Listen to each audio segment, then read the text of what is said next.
તો શહેરો બાદ હવે ગ્રામ્ય વિસ્તારોમાં પણ રખડતા પશુઓનો ત્રાસ વધ્યો છે। ભાવનગરના મહુવામાં રખડતા પશુએ જીવલેણ હુમલો કર્યો। મહુવાના નવા ઝાંપા વિસ્તારમાં હુમલાની ઘટના સામે આવી। રખડતા પશુ પાસેથી સ્થાનિકોએ વ્યક્તિને જીવ બચાવ્યો છે। રખડતા પશુના ત્રાસથી સ્થાનિકોમાં પણ હવે ભયનો માહોલ છે તે જોવા મળી રહ્યો છે।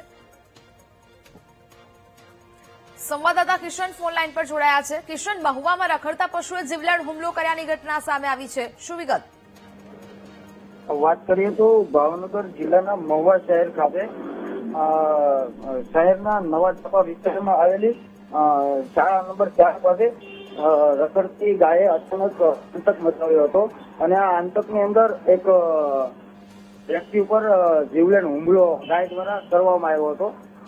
તે સમગ્ર છે તે સીસીટીવી ફૂટેજમાં સીસીટીવી સામે આવ્યો છે, જે સ્પષ્ટપણે જોવા મળી રહ્યું છે કે રખડતી હુમલો વ્યક્તિ પર કરવામાં આવે છે અને વ્યક્તિ ઇજાગ્રસ્ત થાય છે।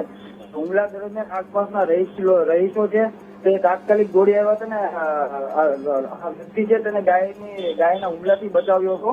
ભારે જહેમત બાદ વ્યક્તિનો જીવ પણ બચ્યો। વ્યક્તિને સારવાર માટે હોસ્પિટલમાં ખસેડવામાં આવ્યો હતો।